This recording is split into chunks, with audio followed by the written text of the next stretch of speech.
Hello everyone, welcome back to our channel. ఈ location చూడడానికి చాలా బాగుంది కదా. మరి ఇది ఎక్కడో గుర్తుపట్టారా?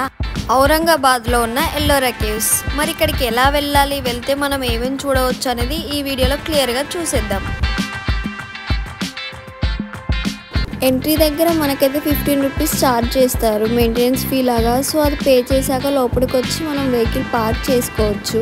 ఇక్కడ నుంచి కేవ్స్ని రీచ్ అవడానికి 5-6 కిలోమీటర్స్ ఉంటుందంట. కానీ ప్రైవేట్ వెహికల్స్ అయితే ఎలో లేదంట. ఇక్కడ బస్సెస్ అవైలబుల్గా ఉన్నాయి, అందులో వెళ్ళొచ్చు. ఇక్కడ AC and non AC buses ఉన్నాయి. ఏది కంఫర్టబుల్గా ఉంటే అది ఎక్కి కూర్చుంటే వాళ్ళే మనల్ని ఎంట్రీ దగ్గర తీసుకొని వెళ్తారు. ఇదే మనకు ఎంట్రీ. ఫస్ట్ ఇక్కడైతే మనం ఏమేమి చూడవచ్చు, ఎలా ఉంటుంది అనేది ఫోటో ఎగ్జిబిషన్ ఉంటుంది, ఒక ఐడియా కోసం. ఈ ప్లేస్ చూడడానికి అయితే చాలా మంది టూరిస్టులు వచ్చారు డిఫరెంట్ కంట్రీస్ నుంచి. We're also so excited to visit this. దీనికోసం మనం ముందుకైతే టికెట్ తీసుకోవాల్సి ఉంటుంది. చిన్నపిల్లలకైతే వాళ్ళు ఏం ఛార్జ్ చేయట్లేదు, only for adults. So as టీస్ ఇక్కడ వాళ్ళు చెక్ చేస్తారు, చెక్ చేశాక లోపలికి పంపిస్తారు.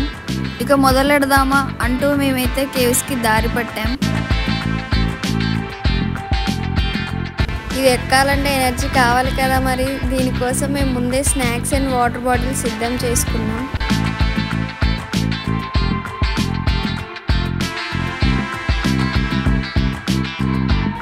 ఇక్కడ వ్యూ అయితే చాలా బాగుంది, కానీ నడవాలంటే కాళ్ళు బాగా నొస్తున్నాయి.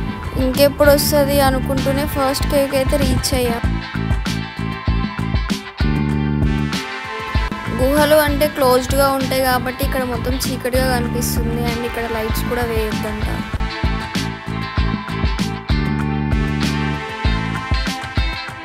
అండ్ ఇది వచ్చేసి కేవ్ నెంబర్ 2. ఇలా మొత్తం 35 to 36 ఉంటాయంట.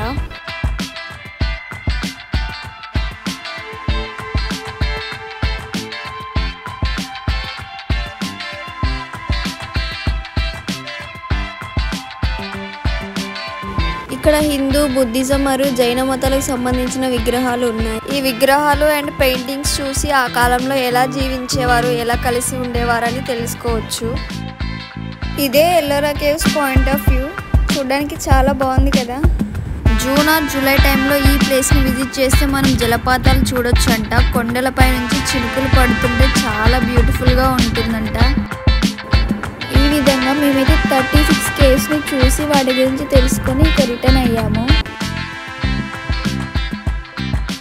మేమైతే ఇప్పటికే చాలా టైర్డ్ అయిపోయాము, కానీ నడవాల్సింది ఇంకా చాలా ఉంది. ఇక్కడ కనిపిస్తుంది కదా, ఆ బ్రిడ్జ్ దాటుకొని వెళ్ళాలి, అదే మనకి ఎండ్ పాయింట్. ఎండాకాలం కాబట్టి ఇలా ఉంది, కానీ లేదంటే ఇక్కడ వాటర్తో చాలా బ్యూటిఫుల్గా ఉంటుందంట. కేవ్స్ అంతా చూడడం అయిపోయాక ఇక్కడ ఒక చల్లని చెట్టు కింద కూర్చున్నాం. అలాగే ఇక్కడ స్నాక్స్ కూడా ఉన్నాయి. ఈ స్నాక్స్ తినుకుంటూ కాసేపు అయితే ఇక్కడ రిలాక్స్ అయ్యాం. చాలా పీస్ఫుల్గా అనిపించింది. ఇక్కడ ఫ్రూట్స్ కూడా చాలా స్వీట్ అండ్ టేస్టీగా ఉన్నాయి. ఇవి స్వయంగా చెట్టు మీద నుంచి కోసుకొచ్చినవి అంట, అందుకే చాలా బాగున్నాయి. వీటితోనే మేము కడుపంతా నింపేశాం.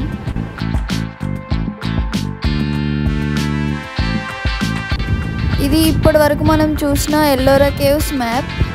అంతా అయిపోయాక మళ్ళీ అదే బస్సులో మనం రిటర్న్ అవ్వాలి. లాస్ట్లో ఇక్కడ మనకి షాపింగ్ జోన్ కూడా ఉంటుంది. ప్రైజెస్ అయితే చాలా రీజనబుల్గా ఉంటాయి, కావాలంటే షాపింగ్ చేసుకోవచ్చు.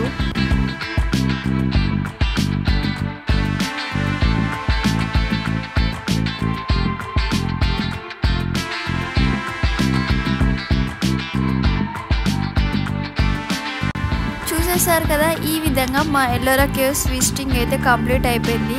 మీకు నచ్చితే మీరు కూడా వెళ్ళి చూసేయండి, చాలా అద్భుతంగా అయితే ఉంటుంది. అండ్ మర్చిపోకుండా మా ఛానల్ సబ్స్క్రైబ్ చేసుకొని లైక్ చేయండి. Thank you.